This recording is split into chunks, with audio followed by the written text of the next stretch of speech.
हम याद करते हैं तो हम ये भी याद करते हैं कि वो जी उठने के द्वारा हम बचाए गए। हमारे अंदर एक आशा उम्मीद दी जो हमें हमेशा के लिए सुरक्षित रखती है, हमें संभालती है और बताती है कि तू सच्चा जीवित परमेश्वर हमारे साथ सदा रहेगा और हम तेरे साथ रहेंगे। धन्यवाद करते हैं इस सारी चीज़ों के लिए जो आपके द्वारा हमें आशीष मिला है। धन्यवाद करते हैं, सारी महिमा आपको देते हैं। प्रार्थना हम यीशु मसीह के नाम से करते हैं, आमीन। तो यूहन्ना का अध्याय में हम जाएंगे। तो आप सभी को आज के जी उठने की उस खुशी के लिए परमेश्वर के हम धन्यवाद दे सकते हैं न ताली बजाकर कि परमेश्वर धन्यवाद और हमारे लिए एक प्रावधान दिया। सो यूहन्ना का 20वां अध्याय ना, यहाँ पर एक घटना है जहाँ पे यीशु मसीह के कब्र पर कुछ लोग पहुँचते हैं और अचरज करते हैं, आश्चर्य करते हैं कि कब्र खाली है और हमारा प्रभु कहाँ है ना।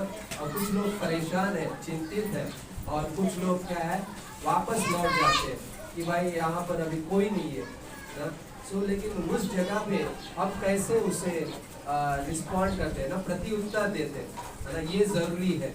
हमारे जीवन में भी कई बार ऐसी चीज़ें होती है कि वहाँ पे हम सोचते हैं प्रभु नहीं है यहाँ पर, प्रभु यहाँ पर दिखाई नहीं दे रहा है, लेकिन प्रभु वहीं पे होता है। सिर्फ हमें विश्वास की ज़रूरत है, हमें सुनने की ज़रूरत है, हमें जीने की ज़रूरत है, तब हम उसके साथ चल सकते हैं ना। जब हम चलते हैं तब हम जीते हैं। विश्वास का दूसरा नाम क्या है? सुनना है ना। जब हम सुनते हैं तो हम क्या है चल पाते हैं। चलना ज़रूरी है ना। बोलता है सुनने वाले ही नहीं बल्कि चलने वाले भी बनो, है ना। चलने का मतलब है अभ्यास करना। मैं हर दिन उसका क्या करता हूँ? अभ्यास करता हूँ। और यीशु मसीह हमारे साथ वही चाहता है कि हम उसके साथ चले ना। जैसा वो जी उठा है वैसे वो हमारे अंदर आज जीवित है। हम विश्वास करते हैं यीशु मसीह जी उठा है। तो जब जी उठा है तो हम ये विश्वास करना जरूरी है कि वो मेरे अंदर जी रहा है, वो मेरे अंदर जी रहा है ना। पवित्र आत्मा मुझे दिया है और उस पवित्र आत्मा का जीवन हमारे अंदर है और उसका स्वभाव और उसका चरित्र वो मेरे अंदर बदलना चाहता है। कैसे? विश्वास से। विश्वास से हमारा उद्धार कैसे हुआ? विश्वास से। और मिला किस तरह से?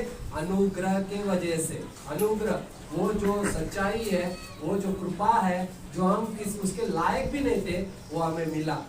और जो हमें नहीं मिलना था वो हमें मिला, और जो हमें मिलना था वो हमें नहीं मिला। हमें सजा मिलने वाली थी, हमें नहीं मिली, लेकिन हमें कृपा और दया से उस अनंत जीवन को मिला जो हमारे कभी लायक नहीं थे। हम सोचिए, है ना। और यही यहाँ पर आते हैं यूहन्ना के 20वें अध्याय में, वहाँ पे बोलता है 20वें अध्याय की पहली पंक्ति से लेके हम 10वीं पंक्ति पढ़ेंगे, है ना। सप्ताह के पहले दिन मरियम मगदलीनी भोर को अंधेरे रहते ही कब्र पर आई और पत्थर को कब्र से हटा हुआ देखा। तब वह दौड़ी और शमौन पतरस और दूसरे चेलों के पास जिसे यीशु प्रेम रखता था आकर कहा, वे प्रभु को कब्र में से निकाल ले गए हैं और हम नहीं जानते कि उसे कहाँ रख दिया है। तब पतरस और वह दूसरा चेला निकलकर कब्र की ओर चले। वे दोनों साथ साथ दौड़ रहे थे, परंतु दूसरा चेला पतरस से आगे बढ़कर कब्र पर पहले पहुंचा और झुककर कपड़े पड़े देखे तो भी वह भीतर न गया।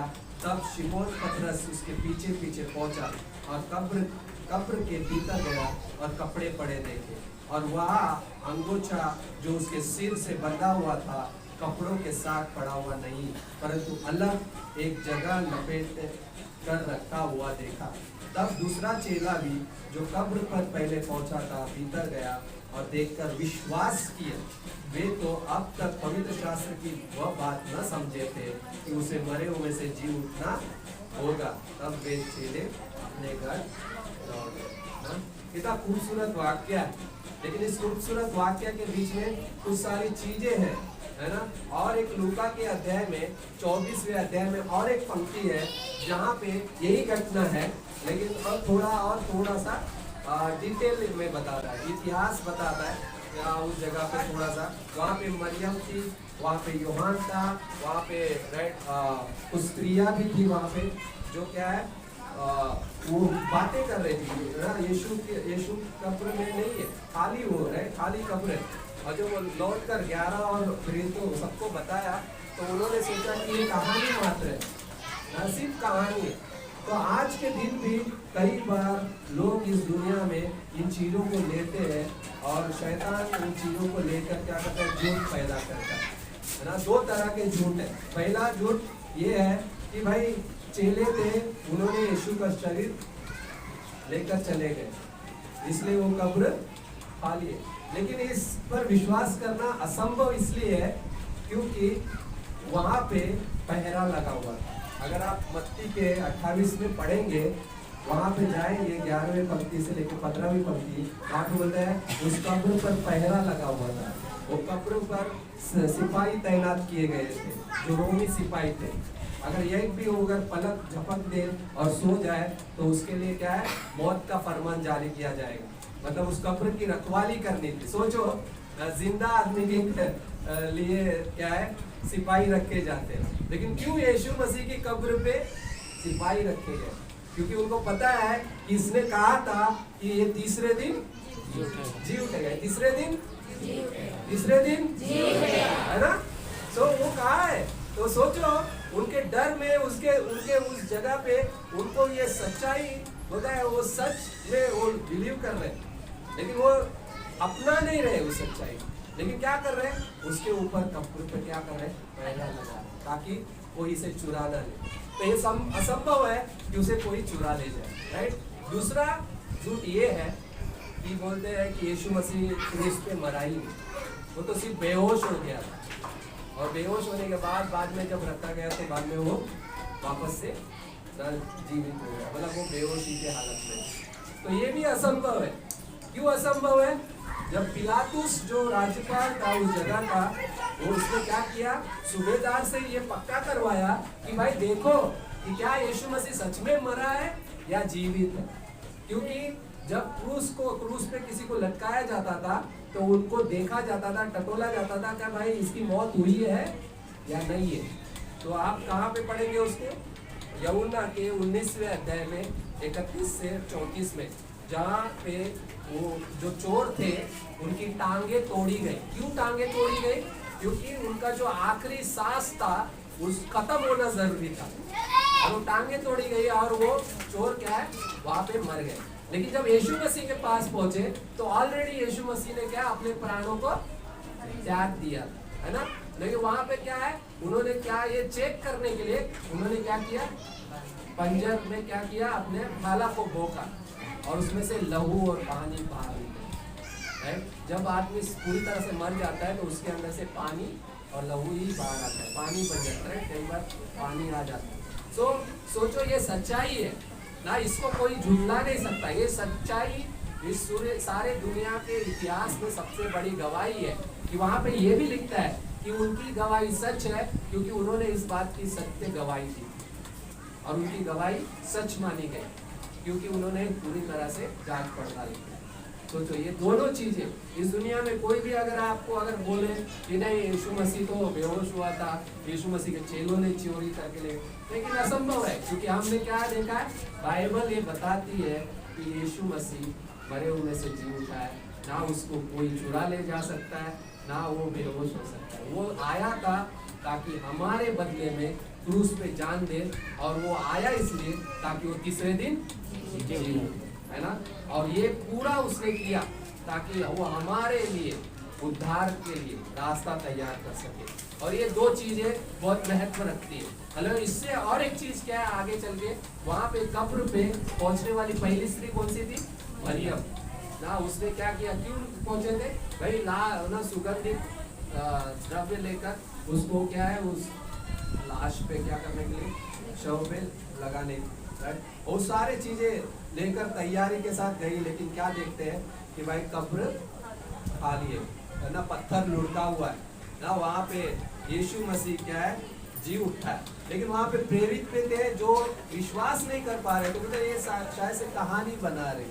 लेकिन उन्होंने भी जाके क्या है, दौड़ कर देखा क्या सच में ऐसा हुआ है क्या? तो देखते हैं तो क्या है, जो अंगोछा था, जो कपड़ा था, बाजू में रखा है और वो सब कुछ लपेट के रखा है, सोचिए, है ना। और वो क्या है, वहां पे यीशु मसीह का शव नहीं है, वो जी उठा है और उन्होंने वो विश्वास किया, है ना, उस बात पे कि यस यीशु मसीह जी उठा है।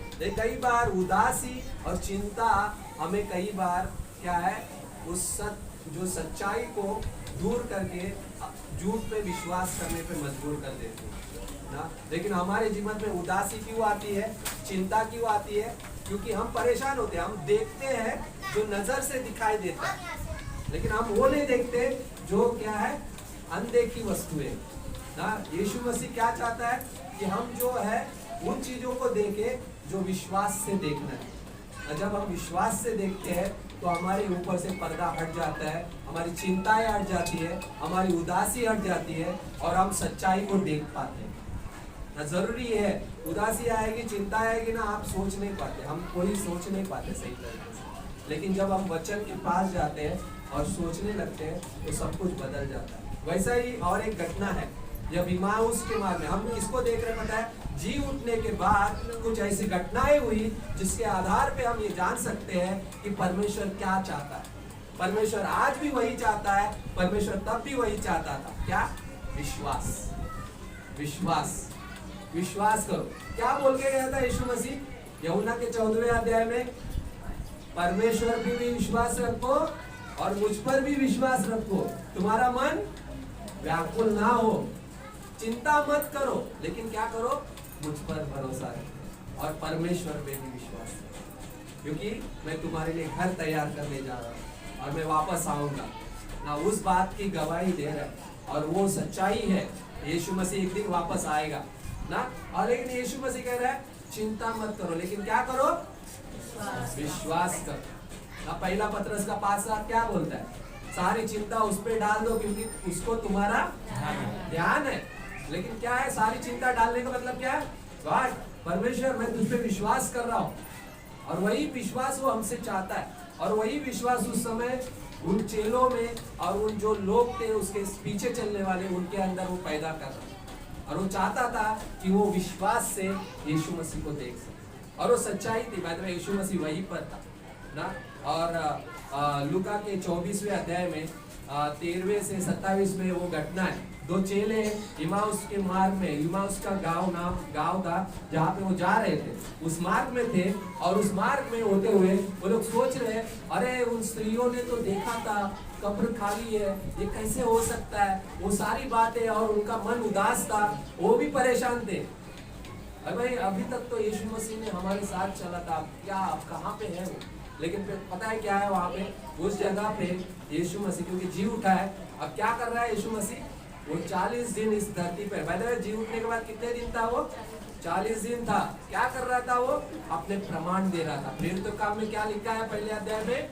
वो अपने प्रमाणों को दिखा रहा था कि देखो भाई, मैं जी उठा हूँ, ये मेरे हाथ है जो छेदे गए, ये मेरा पंजर है जो ना जिसमें भाला भोंका गया ना, और ये कांटों का मुकुट निकलेगा, वो सारे चीजें वो दिखा रहा है। वो घाव ताजे थे उसके ना, वो दिखा रहा है, वो प्रमाण दे रहा है कि मैं वही यीशु मसीह हूँ जो जी उठा हूँ। और इमाउस के मार्ग में भी उनके पीछे पीछे वो चल रहा है ना। कंधे पे कई बार दोस्त रहता है तो कैसा करता है, कंधे पे हाथ रखता है और बाद में जाके पूछता है क्या हुआ भाई, क्या हो रहा है, क्या चल रहा है ना। वैसे वो पूछ रहा है उनको भी क्या चल रहा है, बोल रहे अरे वो आश्चर्य कर रहे थे, ये हमने तो सुना था ऐसा हो गया, तुमको नहीं पता कि यरूशलेम में क्या हो गया, ऐसे दिन में, आज के इस दिन में क्या हो गया, तुमको नहीं पता? उसी यीशु मसीह को जो यीशु मसीह जी उठा है उसको बात कर रहे। लेकिन क्या है, आगे चल के उस जगह पे लूका के अध्याय में क्या है, उस 26 से 27 में क्या बोलता है, यीशु मसीह ने जब पूछा तो लूका के 24 हम लोग देखेंगे, लूका का 24 में जाएंगे। तो कुछ चीज़ें हमको पढ़ना अच्छा लगता है बाइबल से, और बाइबल से पढ़ना ही हमारे लिए क्या है, उस गवाही को मजबूत करता है। तो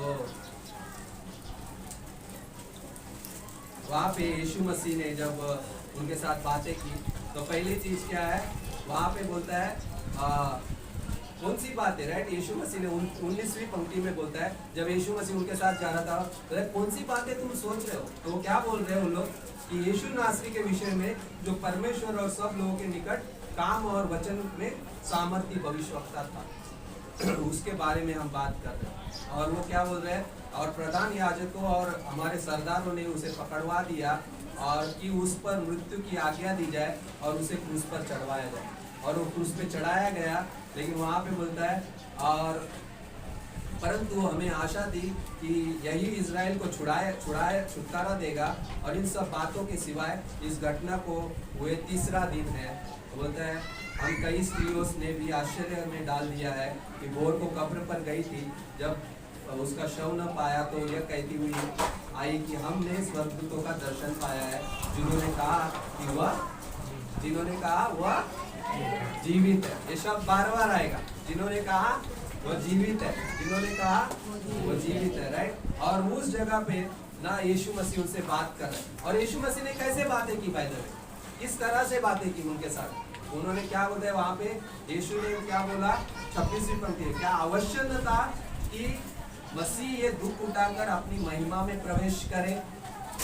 क्या आवश्यक न था, क्या मैंने तुमसे ये बातें नहीं की थी कि यीशु मसीह ना मैं दुख उठाऊंगा और तीसरे दिन जब मारा जाऊंगा, गाड़ा जाऊंगा, तीसरे दिन जी उठूंगा। उसने कहा था मत्ती के 16वें अध्याय में, चेलों से बात कर रहे हो, जिस दिन से वो यरूशलेम जाने वाला है उस दिन से उसने ये बातें करना शुरू कर दिया था कि मुझे अवश्य है यरूशलेम जाना और दुख उठाना, और क्या है, जब मैं मारा जाऊंगा, गाड़ा जाऊंगा, तीसरे दिन जी उठूंगा। ये अवश्य है, ये अवश्य है।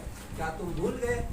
तो वो क्या कर रहे हैं यीशु मसीह, तब उसने 27 पंक्ति में मूसा से और सब भविष्यवक्ताओं से आरंभ करके सारे पवित्र शास्त्रों में से अपने विषय में लिखी बातों के अर्थ उन्हें समझा दिया। कितना खूबसूरत है। परमेश्वर क्या कर रहा है, उसी वचन से जो मूसा से लेकर भविष्यवक्ता तक, ना पुराना बाइबल, पुराना नियम किसके बारे में लिखा है, यीशु मसीह के बारे में लिखा है। नया नियम किसके बारे में लिखा है, यीशु मसीह के बारे में। पुराना नियम में क्या है कि वो आने वाला मसीह है, और नए नियम में क्या है, मसीहा आ चुका है, उसने काम पूरा किया है और वो हमारा उद्धार करता है। तो ये चीज है हमारे जीवन में, क्या हम विश्वास करते हैं। और उसी जगह पे परमेश्वर हमसे बात करना चाहता है और उसी जगह पे आता है और वहाँ पे बोलता है, यीशु मसीह ने उनसे बातें की। पता है ये क्या क्या कहने की बात कर रहा है, सतर्क रहना कि हम क्या सुनते हैं, जरूरी है। उन्होंने क्या सुना था, भाई कब्र में यीशु नहीं है ना, भाई यीशु मसीह जो नासरी था वो भविष्यवक्ता था, वो सामर्थ के काम किया, लेकिन आज वो क्रूस पे चढ़ाया गया, वो तो मनुष्य था, अब मार दिया गया, अब वो हमारे बीच में नहीं है। वो क्या देख रहे हैं, वो देखी हुई बातें सुनी हुई, लेकिन सही में क्या सुनना जरूरी था। मूसा से लेकर जो भविष्यवक्ताओं ने भविष्यवाणी की थी यीशु मसीह के बारे में, वो सुनना जरूरी है। हमें क्या सुनना जरूरी है, हमें ये वचन सुनना जरूरी है, राइट। विश्वास सुनने से, सुनना मसीह के वचन से होता है, मसीह के वचन से आता है। विश्वास कैसे आता है, सुनने से आता है। और वो मसीह का वचन क्या करता है हमारे जीवन में, रेमा, व्यक्तिगत बन जाता है। यीशु मसीह हमारा व्यक्तिगत उद्धार करता है। यीशु मसीह हमारे लिए व्यक्तिगत है। व्यक्तिगत मतलब पर्सनली। अभी हम यहाँ पे सब इकट्ठे हैं, राइट। पास्टर राकेश यहाँ पे है ना, लेकिन पर्सनली आके वो आपको विजिट करते, कभी घर पे आते हैं, मिलते हैं और अच्छा लगता है ना। व्यक्तिगत बातें करते, खास बातें, हम जो बातें कई बार इस भीड़ में नहीं कह सकते, वो बातें हम कई बार खास उस जगह पे गए, पास्टर हमारे लिए प्रार्थना करो, कहते हैं ना, वो चीजें होती है। व्यक्तिगत संबंध वैसा होता है, गहरा होता है। जब हम व्यक्तिगत संबंध किसमें बढ़ते हैं, जब वचन को हम सुनते हैं तो वो हमें क्या करता है, दृढ़ करता है, मजबूत करता है। सतर्क रहो कि तुम कैसे सुनते हो, सुनना जरूरी है। और जब सुनते हो और वचन को सुनते हो तो विश्वास करो। लेकिन जब झूठ सुनते हैं, कई बार संदेह करना और वो सारी चीजें, क्या है, मैं सही से सुना नहीं, इसके लिए क्या है, वो डाउट्स आते हैं, संदेह इसलिए आते हैं, चिंता इसलिए होती है कि हम सुन नहीं रहे। तभी हमारी नजर क्या रहती है, इधर अपने चीजों पे घूमती रहती है। हमें कहाँ पे नजर उठानी है? उस जगह पे जो स्वर्गीय वस्तु की खोज में, उस पर ध्यान लगाओ। जो स्वर्गीय वस्तुएं ना, वो हमारे लिए प्रेशियस है ना। उस जगह पे अभी भाई ने ऑफरिंग के मैसेज को शेयर किया ना, हमारे जीवन में क्या जरूरी है? सबसे बड़ा धन क्या है? परमेश्वर का वचन। परमेश्वर का वो वचन जो हमारे जीवन को क्या करेगा? मजबूत करेगा और मजबूत करेगा। सुनना जरूरी है। मतलब मेरे जीवन में वचन की कमी मुझे परमेश्वर से दूर लेकर जाएगी, लेकिन जब मैं वचन में बना रहूंगा तो परमेश्वर के साथ संबंध में मुझे जोड़ेगी और मजबूत करेगी। तब हम बोलेंगे हालेलुया, हालेलुया। एक स्त्री थी, पास्टर काल में एक कहानी बताई। एक स्त्री थी, हमेशा प्रेज द लॉर्ड, हालेलुया बोलती थी। और एक दिन क्या हो गया कि उसका जो सामने वाला पड़ोसी था, वो बोलता है, अरे ये क्या हर दिन हालेलुया हालेलुया कर रही है, प्रेज द लॉर्ड बोल रही है। क्या तुमको पता नहीं कि सब हमारे परिश्रम के वजह से हम खा सकते हैं सब? नहीं, परमेश्वर सब कुछ देता है, परमेश्वर ही सब कुछ। एक दिन उसके घर में खाना नहीं था, अभी वो भूखी थी, अभी क्या करेगी? तो उसने क्या किया? घर में बैठी थी, लेकिन उसे पता चला पड़ोसी को कि भाई इसके घर में भी खाना नहीं है। क्या किया? उसके चौखट पे जाके क्या है, खाने की थाली रखी, खाना रखी। और जब बाहर आई गेट के पास, देखती तो खाना है, तो उसने उठाया, प्रेज द लॉर्ड बोला, हालेलुया। उस पड़ोसी ने बोला, अभी इसको जाके बताऊंगा। बोलता है, पता है तुमको कि खाना किसने दिया? मैंने रखा, तुम्हारे गॉड ने नहीं दिया। उसने क्या बोला पता है? बोलता है, मेरे ही परमेश्वर ने दिया, जिसने तुम्हारे मन में डाला कि मैं भूखी हूँ और तुम्हारे द्वारा मेरे तक पहुँचा दिया। हम कैसा देखते हैं, कैसा सुनते हैं, वो हम पे निर्भर करता है। हमें सुनना जरूरी है और सही बातों को हमारे जीवन में रखना जरूरी है। तभी हम विश्वास में बढ़ेंगे, तभी हम सामना कर पाएंगे। पास्टर राकेश हमारे बहुत अच्छे मित्र हैं ना। जब हमको मिले थे, मैं तो दूसरे ना अलग जगह पे हमें अविश्वास में था, लेकिन जब से मिले बाद में धीरे धीरे विश्वास में आया। पहला इनसे ही मुलाकात हुआ मैं ग्रेजुएट में आने का, और मेरी माँ की हालत खराब थी। लेकिन ये बहुत बड़ी कहानी है, लेकिन डॉक्टर ने 2 महीने कहा था, परमेश्वर ने उसे 15 साल जीगा। डॉक्टर सिर्फ 2 महीने बोला था, 15 साल जी। कितना खूबसूरत है परमेश्वर हमारा, खूबसूरत, और ये देह भी खूबसूरत है जिसके साथ हम संगति में। तो सहभागिता में भी बने रहो, जहाँ पे आप सही सुनोगे। संगति में होना जरूरी है, वचन में होना जरूरी है। मेरा संबंध परमेश्वर के साथ व्यक्तिगत है। सोचो क्या हम सुनते हैं ना, तो क्या कई बार हम देखते हैं ना, बहुत सारी चीजें होती है हमारे जीवन में, हम एक्साइटेड होते हैं, है ना। इनका ऊपर जाएगा एक्साइटेड, बाद में थोड़ा देर में कुछ होता है तो नीचे आ जाते हैं ना। वो रॉकेट होता है, जलाओ जाएगा, ऊपर पड़ेगा, बाद में क्या है, खत्म होकर राख बन जाएगा, है ना। तो एक्साइटमेंट होना अच्छा है, लेकिन वचन के साथ जीना वो एक्साइटमेंट और भी अच्छा है, जो हमको स्थिर रखेगा। पता है, नाव जहाज जब किनारे पे होता है तो उसको एक लंगर होता है। वो लंगर क्या होता है? वो समुद्र में डाला जाता है ताकि नाव हिचकोले खाएगी, लेकिन वो किनारे से कहीं दूर नहीं जाएगी, वो उसी पे टिकी रहेगी, है ना। उसी तरह हमारा लंगर कहाँ पे है? स्वर्ग में। तो हम क्या है, इस संसार में हिचकोले खाते हैं, लेकिन हम बने रह सकते ना, और वचन के साथ जुड़े रहे, वो बहुत जरूरी ना। पहाड़ पे यही इसी जगह पे मरियम है, और उस मरियम ने देखा कि कब्र खाली है। हम जाएंगे यूहन्ना के 20वें अध्याय में, जहाँ पे चेलों ने देखा, वो कपड़े को देखा, वो अंगोछा बाजू में है, कपड़ा बाजू में है। पता है उस क्या दिखाता है? वो ये बताता है कि परमेश्वर जो महिमा से भरा हुआ है, जो महिमा के लिए प्रवेश किया है, और उसकी धार्मिकता ने हमारे जीवन में उस उद्धार के द्वारा प्रवेश किया है ना। ये जरूरी है। सो यूहन्ना का 11वां अध्याय बोलता है, वहाँ पे क्या है, मरियम क्या कर रही है? वहाँ पे रो रही है ना, परंतु मरियम रोती हुई, 20वें अध्याय की 11वीं पंक्ति, परंतु मरियम रोती हुई कब्र के पास ही बाहर खड़ी रही और रोते रोते कब्र की ओर झुककर दो स्वर्गदूतों को उज्जवल कपड़े पहने हुए, एक को सिरहाने दूसरे को पैताने बैठा देखा, जहाँ यीशु का शव रखा था। राइट, जहाँ पे यीशु का शव रखा था, लेकिन वहाँ पे अभी शव नहीं, वहाँ पे कौन है? वो कपड़े बाजू में है, वहाँ पे दो स्वर्गदूत हैं। ये बता रहे हैं कि वो स्वर्गदूत हमेशा रहते हैं, एक व्यक्ति के पीछे दो स्वर्गदूत हमेशा रहते हैं ना। हमारे साथ भी, आप लोग के साथ भी, हर एक व्यक्ति के साथ दो स्वर्गदूत होते हैं। अगर हमको पढ़ना है, बाइबल उसकी गवाही देता है, परमेश्वर ने हमारे लिए रखा है। बाय द वे, भजन संहिता का 34:7 बोलता है ना, वहाँ पे भजन संहिता का 34:7, भजन संहिता 34:7।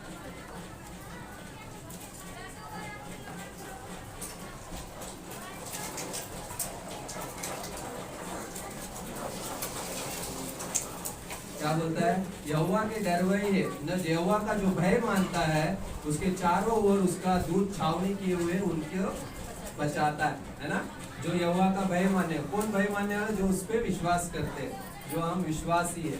और उनके लिए कौन है? कौन बचाने वाला आता है? यहोवा ने किसको रखा है?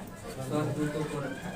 भजन संहिता का 91:11, स्वर्गदूतों को वो क्या करता है? अपने निमित्त क्या करता है? उनको आज्ञा देता है। क्या देता है आज्ञा? तू जहाँ भी जाएगा वहां पे ये तेरी रक्षा करेंगे, है ना। वहां पे तेरी रक्षा स्वर्गदूत हमारे लिए रखे। पहले वहां पे यूहन्ना के वो 20वें अध्याय में स्वर्गदूत है, और वहां पे क्या कर रहे हैं? वो वहां पे बैठे और वो बता रहे उसको ना, मरियम को, तू क्यों रोती है ना। वहां पे क्या घटना है? वहां पे जाएंगे तो आगे हम क्या देख रहे हैं? उन लोगों के बारे में देख रहे हैं जिन्होंने क्या किया? बाद में विश्वास किया, और वो विश्वास से परमेश्वर की प्रशंसा में जिए। सो वहाँ पे क्या है? और 13वीं पंक्ति, उन्होंने उससे कहा, हे नारी तू क्यों रोती है? उसने कहा, वे मेरे प्रभु को उठा ले गए, और मैं नहीं जानती कि उसे कहाँ रखा है। मैं नहीं जानती कि उसे कहाँ रखा है। वो क्या कर रही है? उन बातों पे ज्यादा चिंतित है कि कहाँ पे मेरा प्रभु है ना, वो तो कहाँ पे गया, उसको मैं ढूंढ रही हूँ, इसलिए मैं रो रही हूँ ना। सोचो कई बार हमारे जीवन में ऐसा होता है ना, ये चीज है। सोचो ये वही मरियम है जिसमें 7 दुष्ट आत्माएं थी। ये वही मरियम है जिसने क्या है? फरीसी के घर में यीशु मसीह के पांव धोए थे। ये वही मरियम थी जिसने इत्र डाला ना। ये वही मरियम है जिसने क्या है? लाजर को मरे हुए से जिंदा होते हुए देखा। सोचो इतनी सारी बड़ी घटनाएं हो गई, और जब यीशु मसीह को देख रही है, अभी वहाँ पे यीशु मसीह नहीं है तो रो रही है। कई बार हमारे जीवन में, इसलिए कैसे हम देखते हैं ये भी जरूरी है। हमने सब कुछ देखा है अपने जीवन में, बड़े बड़े कार्य देखे। मैंने इसलिए बात की, मेरे जीवन में भी बहुत सारे बड़े चमत्कार हो ना। मेरी माँ को परमेश्वर ने ऐसा, हम कई बार बड़े बड़े चमत्कार हमारे जीवन में हो जाते हैं, लेकिन छोटी सी ऐसी घटना हो जाती है जिससे हम हिल जाते हैं, जिससे हम रोने लगते हैं, जिससे हम उदास होते हैं। लेकिन परमेश्वर पूछता है, क्यों रोते हो? क्या हो गया? कहते हैं, मेरा प्रभु कहाँ है? मेरे इस हालातों में मेरा प्रभु कहाँ है? कई बार हम ऐसा बोलते हैं, लेकिन वहां पे प्रभु कहाँ पे था? रुका हुआ था। कहाँ पे रुका हुआ है? वहीं पर जहाँ पे मरियम बाहर खड़ी है, उसी जगह पे, राइट। और उस जगह पे वापस कौन आता है? और एक जन की आवाज आती है ना। क्या पे? 15वीं पंक्ति ना, भाई जब 14वीं पंक्ति में बोले, ये कहकर वो पीछे मुड़ी और यीशु को खड़े देखा, पर न पहचाना कि यह। सोचो, देखा हमारी चिंताएं, हमारे परेशानियां क्या करती है? हमें यीशु को देखने से क्या करती है? रोक देती है। इसलिए क्या है? हम देखना कैसे? विश्वास से। जब हम विश्वास करते हैं वचन पे, तो हमें देखना भी सिखा देता है। बोलता है सुनो, कैसे? सुनो कैसे? विश्वास से। देखो कैसे? विश्वास से ना। विश्वास क्या है? वो प्रमाण है ना। विश्वास अंधे की वस्तुओं का प्रमाण, आशा की वस्तुओं का निश्चय, और अंधे की वस्तुओं का प्रमाण है। कि क्या प्रमाण देता है?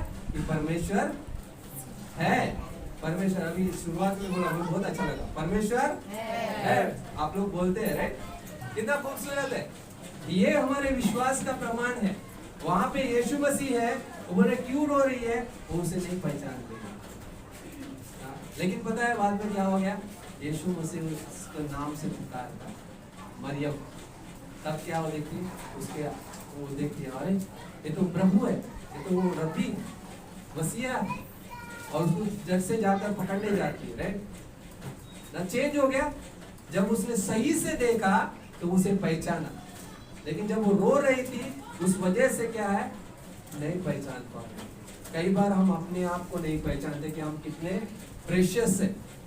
पता है पास्टर राकेश पिछले साल से यहाँ पर आ रहे हैं, प्रेशियस है। क्यों? लोग प्रेशियस है, परमेश्वर के लिए लोग बहुत प्रेशियस है, पता है बहुत मूल्य रखते हैं, बहुमूल्य है, हम कीमती है परमेश्वर के लिए। और परमेश्वर चाहता है उस कीमती होने को जानना, उसको पहचानना कि परमेश्वर ने हमें बहुमूल्य बनाया, कीमती बनाया और उस जगह पे रखा है। और तब हम परमेश्वर को भी समझ पाएंगे, जब हम उसके जीवन को समझ पाएंगे, उसके जीवन को जानना कि यीशु कौन है और यीशु क्या कर सकता है। सोचो, जब वो लाजर को मरे हुए में से जिंदा कर सकता है, क्या वो खुद जीवित नहीं होगा? यस होगा। लेकिन उसके उस चिंता ने कई बार हम क्या है, हमारे माइंड सेट में, हमारे मन में ना वो चीजें कई बार विश्वास को पैदा नहीं करती। विश्वास कब पैदा होता है?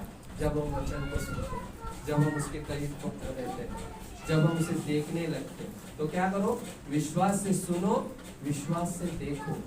कैसे? वचन के आधार पे, कैसे? परमेश्वर के साथ संगति में ना। ये वही मरियम थी जिसको क्या है, दुष्ट आत्माएं थी जिसके अंदर। ओके सो या, लेकिन पता है ये वही मरियम है जिसने क्या है, प्रेम जो साहस करता है। इसका और एक क्या है, प्रेम जो साहस करता है। ये वही मरियम है जिसने साहस भी किया। तो जो वो अंधेरे था एकदम पहले प्रहर में क्या है, वो जाके कब्र पे गई थी। ये वही मरियम थी जो लास्ट तक, जब चेले सब छोड़ के चले गए थे, तो उसके पास कौन था? ये वही मरियम। सोचो, वो साहस भी था उसके पास। तो विश्वासी जीवन में साहस होना भी जरूरी है। लेकिन वो साहस कौन देगा हमको? मसीह का प्रेम। मसीह का प्रेम, उसकी गहराई, चौड़ाई, ऊंचाई, लंबाई क्या है, कोई नाप नहीं सकता। लेकिन उसको जानना बहुत जरूरी है। उसको जानना, उसके प्रेम की गहराई को जानो। वो क्या बताती है पता है? इफिसियों का अध्याय में, 3 अध्याय में है, उसके प्रेम की गहराई, ऊंचाई। राइट, उसको क्या करना है, हमको जानने की जरूरत। ऊंचाई मतलब, प्रेम की ऊंचाई क्या है? वो स्वर्ग पे सिंहासन पे विराजमान है। राइट, उसकी गहराई मतलब क्या है? वो अधोलोक तक गया, वो कब्र तक, उस अधोलोक तक गया अपनी गवाही देने के लिए। उसकी गहराई उतनी है प्रेम की। राइट, और उसकी चौड़ाई का मतलब क्या है? उसका अनुग्रह इतना चौड़ा है कि हम उस पे खड़े रह सकते हैं। वो प्रेम का अनुग्रह, वो पैदा हुआ, उसकी चौड़ाई हम जान सकते हैं। इतनी है कि हम आराम से उस पे ना गिर भी जाए तो भी अनुग्रह पे गिरेगी। उसे जानना जरूरी है। क्या हम उसे देख पा रहे? कैसे देखेंगे? प्रेम से। वो यीशु जो हमसे प्रेम करता है, वो यीशु जो हमें कीमती समझता है, वो यीशु क्या चाहता है कि भाई तुम विश्वास से देखो कि मैं वहीं पर हूँ। वो रुका हुआ था, और क्या है वहां पे उस घर में रहे हुआ, उस जगह पे। लेकिन क्या जरूरी है?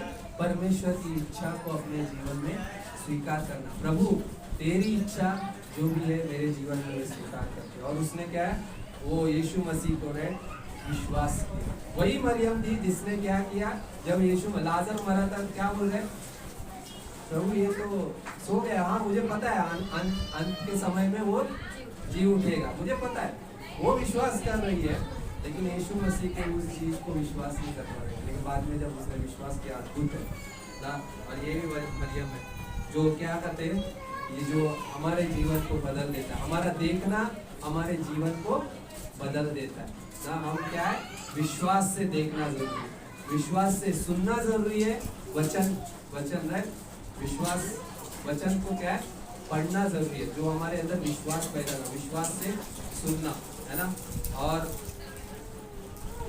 इफिसियों का 1 अध्याय 22 से 23 में क्या पता है, उसकी उपस्थिति को बताता है। आज क्या है, हम मसीह की देह है, कीमती है, तो हम क्या है, मसीह की देह है। और हमारा सिर कौन है, यीशु मसीह। लेकिन वहां पे क्या पंक्ति बोल रहे हैं, उसने सब कुछ अपने अधिकार में कर लिया, पाँव तले, उसके पाँव तले कर दिया, और ये कलीसिया को जो मसीह की देह है उसे शिरोमणि करके उसे सौंप दिया। अब किसके पास है, अभी हमें भी वो उस अधिकार में, उस जगह पे रखा है, और हमें बहुमूल्य चीजों से नवाजा है परमेश्वर ने। हम उसकी संतान हैं, हम उसकी उपस्थिति में। तो हमारे पास जब चिंता होती है तो क्या करना जरूरी है, और एक चीज प्रार्थना करना जरूरी है। वचन पढ़ रहे, संगति में है, अभी क्या जरूरी है, प्रार्थना करना जरूरी क्या है, स्थिति और हालातों को देख के डरना नहीं, चिंता नहीं करना है, रोना नहीं है, प्रार्थना करना जरूरी है। जो हमें क्या करता है, उसकी उपस्थिति में लेकर जाता है। उसकी उपस्थिति हमारे जीवन में चंगाई लाती है, जो हमारे जीवन की गवाही बनती है ना। यमुना के 11वां अध्याय, वहाँ पे मरियम का वो जीवन दिखता है, लेकिन वो विश्वास भी देखते हैं ना। सो यमुना का 12वां अध्याय में क्या है, बाद में दो चीजें बहुत अच्छी है। यमुना के 11वां अध्याय में लाजर जीवित हो जाता है, जिंदा हो जाता है। यमुना के 12वें अध्याय में वो यीशु मसीह के साथ मेज पे, हम सभी है मेज पे ना। प्रकाशित वाक्य में 3:20 क्या बोलता है, मैं द्वार पे खड़ा खटखटाता हूँ, जो भी मेरा शब्द सुनकर द्वार खोलेगा, मैं उसके साथ भोजन करूंगा ना। मेरा दरवाजा खोलना क्या है, मेरा विश्वास करना, जैसे यीशु मसीह दरवाजे पे, वो मेरे साथ भोजन। हम उसके मेज पे है बैठे, सिर्फ हमें उसके साथ रखा। सोचो कितना कीमती चीज है कि लाजर ने मृत्यु से जिंदा होने के बाद संगति की। परमेश्वर हमें संगति में भी रखना चाहता है। तो हमारी संगति कहाँ कहाँ पे होती है, कलीसिया में। हमारी संगति कहाँ पे होती है, प्रार्थना के जीवन में। हमारी संगति कहाँ पे होती है, वचन के संग, राइट, और उस जीवन को जीना। सो या बहुत अद्भुत है। सो उस पर विश्वास करना जरूरी है, और वही वहाँ पे क्या है, एक जीवन है ना। मैंने उत्पत्ति का 28:16 पता है, जहाँ पे याकूब उस बेतेल को, राइट, उस जगह पे है, लेकिन क्या कह रहा है पता है, एक चीज होता है, याकूब जब जाग उठा तो कहने लगा, निश्चय इस स्थान में यहोवा है, मैं इस बात को नहीं जानता था। कई बार हम नहीं जानते कि उस जगह पे यहोवा है, उस जगह पे मरियम नहीं जानती थी कि वहाँ पे यीशु है ना। यही चीजें होती है, लेकिन हमें निश्चय ही जानना है कि यीशु जी उठा है। यीशु जी उठा है, यस जी उठा है ना।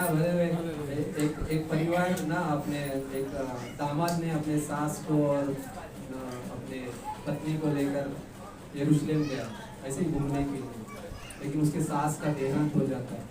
बोलते हैं चलो, अभी सास को अमेरिका में थे, अमेरिका से यरूशलेम आए थे देखने के लिए, लेकिन अभी वापस लौटना है। तो सास को क्या है, बड़ा फ्लाइट विमान, अभी मर गई है तो उसके लिए अलग क्या होता है, कंपार्टमेंट ना, वो सारी चीज़ें तय करनी पड़ती है, और बहुत खर्चा होता है उसको लेके जाने के लिए, फ्लाइट से लेके जाना है।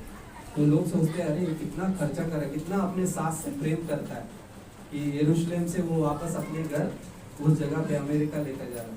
तो जब लेकर गया तो लोगों ने पूछा, अरे कितना तू अपने सास से प्रेम करता है कि इतना खर्चा कोई नहीं करता कि तुमने अपने सास को यरूशलेम से। बोला नहीं, मैं यरूशलेम से इसलिए लाया कि मैंने सुना था कि वहाँ पे एक व्यक्ति मर गया था और तीसरे दिन जिंदा हो गया था। So, कई बार ना नहीं, मैं इसलिए हंसाना चाहता, मैं हमको जोक नहीं आते, लेकिन हम वैसे ही हंसाते हैं। लेकिन पहचानना जरूरी है कि हम कितने कीमती है ना। विश्वास से देखना जरूरी है क्या उस सच्चाई को ना, जो परमेश्वर ने हमारे जीवन में दी है। सो क्या है, उस लहू के द्वारा। कैसे मिला है भाई हमें सारी चीजें, उसके लहू के द्वारा। आनंद जीवन कैसे मिला, उसके लहू के द्वारा। उसने हमें छुटकारा दिया। और कई बार अनुमान मत लगाओ, तर्क मत लगाओ, विश्वास करो, क्योंकि यही सत्य के वचन है जो संपूर्ण है और सच्चाई से भरे हैं। जब हम इसकी सहभागिता में होते हैं तो संसार में हम जी सकते हैं। 5 चीजें, लास्ट में 4 चीजें मैं कह के इसको समाप्त करूंगा। वहाँ पे यीशु मसीह आता है। थोमा भी वहाँ पे, थोमा में क्या किया, अविश्वास दिखा, संदेह किया, क्या हो, सच में यीशु जी उठा है, मैं जब तक उसके हाथ में उंगली ना डाल लूं, पंजर को ना देख लूं, राइट, जो भेदा है उसे पता है कहाँ पे यीशु मसीह के घाव है, मैं कैसे पहचान सकता हूँ कि ये यीशु मसीह है। ये बोला जब तक मैं वही नहीं देख लूंगा तब तक विश्वास नहीं करूंगा। लेकिन यीशु मसीह ने क्या बोला, आजा।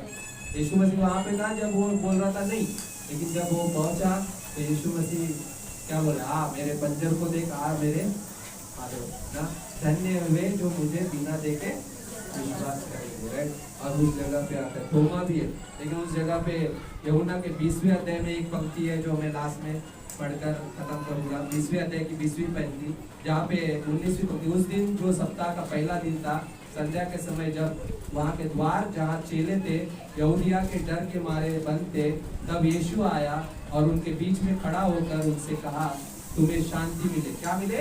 तुम्हें शांति मिले। पहले द्वार बंद थे, वो डर के मारे वो लोग अंदर थे, तो यीशु मसीह कैसे आया?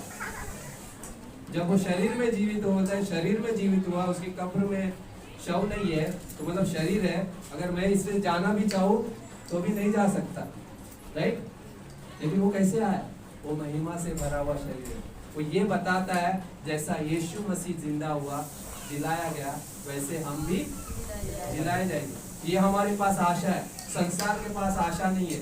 हमारा जीवन बहुत अद्भुत है, कीमती है, जो एक दिन बदल जाएगा। पता है जब मरियम ने पहला इसको देखा, यीशु मसीह उसके सामने प्रकट हुआ। पता है हम कलीसिया है, उसकी दुल्हन है, और हम भी क्या है, उस दूल्हे को पहली बार सबसे पहले कौन देखेगा? हम देखेंगे। कहाँ पे? बादलों पे, राइट। आप जानते, राइट। सोचिए हम पहला देखेंगे, है ना। कितना परमेश्वर अद्भुत है कि हमें उसने चुना, यहाँ पे रखा, और हम उसको देखने वाले हैं। यीशु आने वाला है, जैसा वो जिंदा हुआ है, वो जीवित है, और वो एक दिन आएगा हमें लेने बादलों पे, और बोलता है तुम्हें शांति मिले। वो शांति जो संसार नहीं देता, और वही शांति देने वो इस दुनिया में आया, और बोलता है तुम्हें शांति मिले, राइट। और मैं तुम्हें संसार में भेजता हूँ ना, जैसे पिता ने मुझे भेजा है ना। और 4 चीजें पुनरुत्थान के ऊपर ना, यीशु मसीह का पुनरुत्थान हमें निश्चय दिलाता है कि वास्तव में वो परमेश्वर का पुत्र है।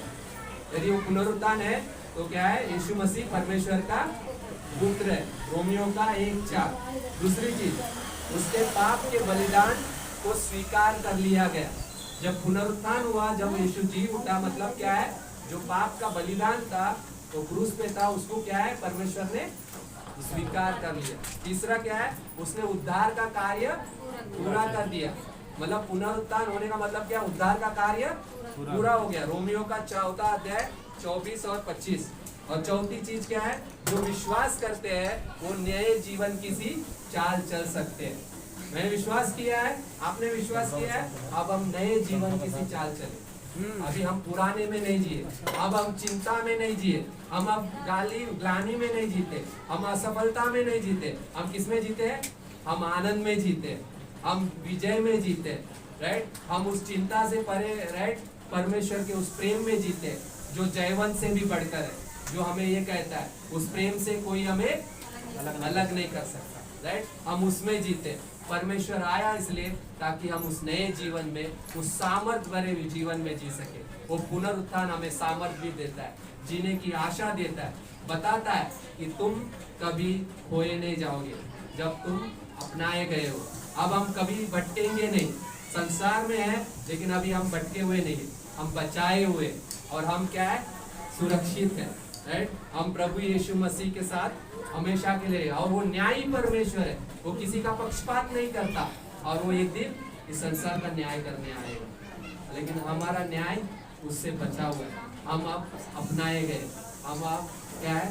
स्वर्ग में रहेंगे हमेशा के लिए। हमारे दंड की सजा यीशु मसीह ने क्रूस पे ले ली, तीसरे दिन जी उठने के बाद उसने उस आशा को भी दे दिया। आमीन, आमीन, आमीन।